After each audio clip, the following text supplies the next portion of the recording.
उद्देश्य। इस पाठ के अंत में आप निम्नलिखित सीखने में सक्षम हो जाएंगे। सांख्यिकीय आंकड़ों के महत्व को जानने में, आंकड़ों का उपयोग करके परियोजना को डिजाइन करने के चरणों पर चर्चा कर सकने में, प्राथमिक आंकड़ों और द्वितीयक आंकड़ों के बीच अंतर करने में, समस्या का विश्लेषण करने में, कई सांख्यिकीय साधनों का प्रयोग जानने में। सांख्यिकीय साधनों का उपयोग। परिचय। दैनिक जीवन में सांख्यिकीय साधन हमारे लिए महत्वपूर्ण है और इसका उपयोग आर्थिक गतिविधियों जैसे कि उत्पादन, उपभोग, वितरण, बैंकिंग और बीमा, व्यापार, परिवहन आदि से संबंधित आंकड़ों के विश्लेषण में किया जाता है। सांख्यिकीय साधनों और विधियों का उपयोग समझना बहुत महत्वपूर्ण है। इनका विभिन्न प्रकार के विश्लेषण के लिए और परियोजना विकसित करने के लिए उपयोग किया जा सकता है। उपलब्ध आंकड़ों का उपयोग करके किसी परियोजना को विकसित करना कितना महत्वपूर्ण है। सर्वेक्षण करके और रिपोर्ट तैयार करके परियोजना विकसित करने से प्रासंगिक जानकारी का विश्लेषण करने और उत्पाद या प्रणाली में सुधार का सुझाव देने में सहायता मिलती है। आंकड़ों का उपयोग करके परियोजना बनाने की दिशा में चरण यदि हम मोटे तौर पर वर्गीकृत करें तो 6 अलग-अलग चरण हैं जिनका परियोजना विकसित करते समय उपयोग किया जाता है, जो इस प्रकार हैं।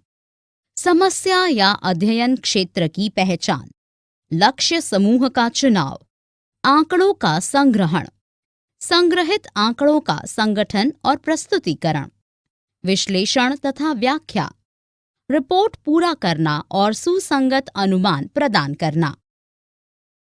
समस्या या अध्ययन क्षेत्र की पहचान। शुरुआत में आपको यह पहचानना होगा कि आप क्या अध्ययन करना चाहते हैं। पहचान के आधार पर आंकड़ों का संग्रहण और प्रसंस्करण होगा। आंकड़ा संग्रहण शुरू करने से पहले विश्लेषक को अपनी रुचि के क्षेत्र को लेकर स्पष्ट होना चाहिए। परियोजना बनाने की दिशा में चरण भाग 1। लक्ष्य समूह का चुनाव। परियोजना के विकास के लिए प्रश्नावली तैयार करने के लिए एक लक्षित समूह का चुनाव अनिवार्य है। भिन्न भिन्न लक्षित समूहों से अलग अलग तरीके से व्यवहार किया जाना चाहिए।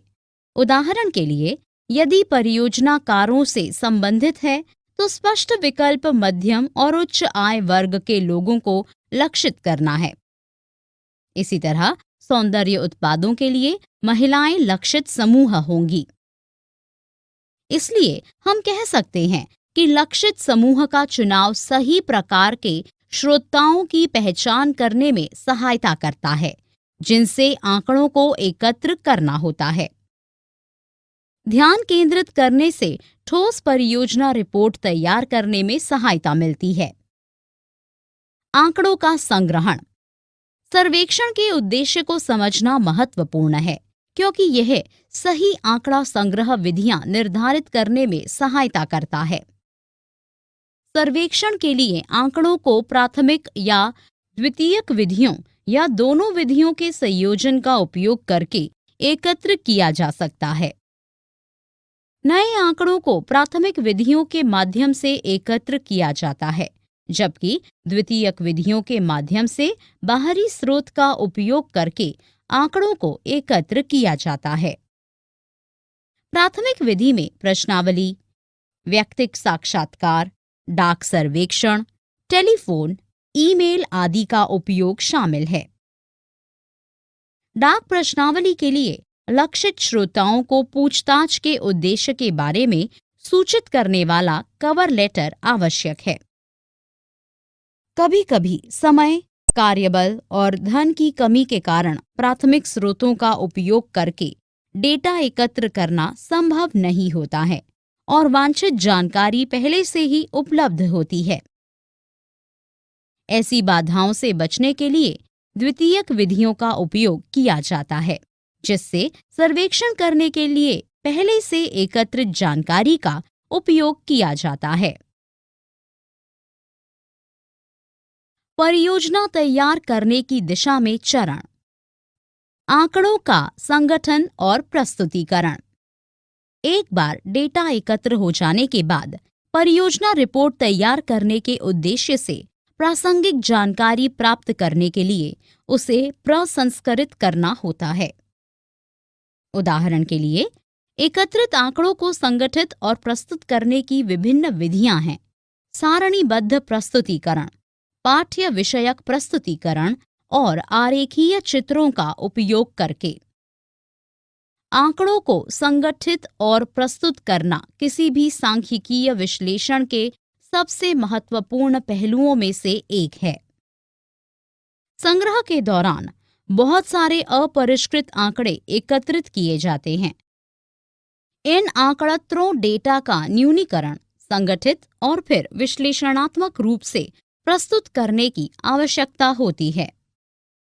आंकड़ों की साफ सुथरी और सुव्यवस्थित प्रस्तुति को समझना आसान होता है, जबकि असंगठित और अव्यवस्थित आंकड़ों से किसी उद्देश्य की पूर्ति नहीं होती है और संग्रह में की गई सारी मेहनत व्यर्थ हो जाती है।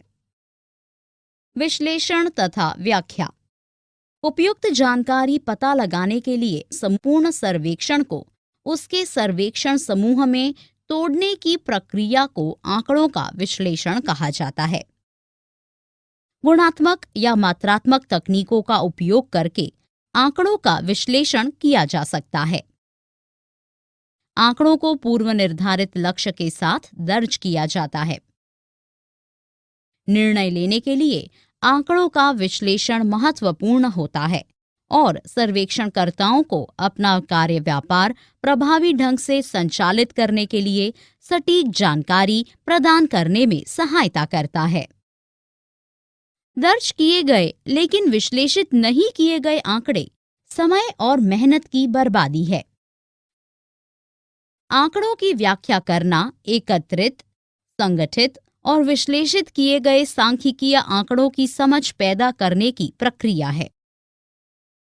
इस प्रक्रिया के लिए शोधकर्ता से दूरदर्शिता और कुशाग्रता की आवश्यकता होती है। शोधकर्ता की रचनात्मकता के आधार पर आंकड़ों की कई तरह से व्याख्या की जा सकती है। निष्कर्ष। आंकड़ों का निष्कर्ष शोध उद्देश्यों के लिए परियोजना विकसित करने की दिशा में अंतिम चरण है। विश्लेषण और व्याख्या किए गए आंकड़ों से सार्थक निष्कर्ष निकालना समस्या के आधार पर समाधान प्रदान कर। सारांश। हमने जो कुछ सीखा है उसे संक्षेप में दोहराएं। सांख्यिकीय साधन दैनिक जीवन में हमारे लिए महत्वपूर्ण होते हैं और कई आर्थिक गतिविधियों से संबंधित आंकड़ों के विश्लेषण में उपयोग किए जाते हैं। परियोजना विकसित करना एक प्रक्रियात्मक प्रक्रिया है जिसमें कई चरण शामिल हैं। परियोजना विकसित करने के लिए सर्वप्रथम समस्या या अध्ययन क्षेत्र को पहचानना महत्वपूर्ण है। एक बार पहचान हो जाने के बाद विश्लेषक को लक्षित समूह चुनना होता है जिन पर अध्ययन किया जाता है।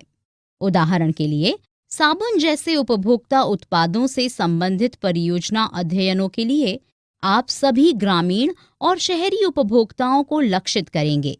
इसलिए लक्षित समूहों का चुनाव, उन लोगों की पहचान करना जिन पर आप अपना ध्यान केंद्रित करेंगे, परियोजना रिपोर्ट तैयार करते समय बहुत महत्वपूर्ण होता है।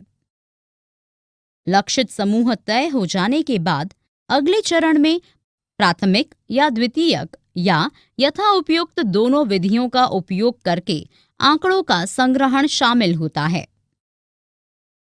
आंकड़ा संग्रह विधि का चुनाव महत्वपूर्ण है क्योंकि यह वास्तविक विश्लेषण के समय उपयोगी होता है। प्राथमिक विधि में प्रश्नावली, साक्षात्कार आदि का उपयोग शामिल होता है, जबकि द्वितीयक विधि में तृतीय पक्ष सेवाओं का उपयोग करके आंकड़ों का संग्रह शामिल होता है।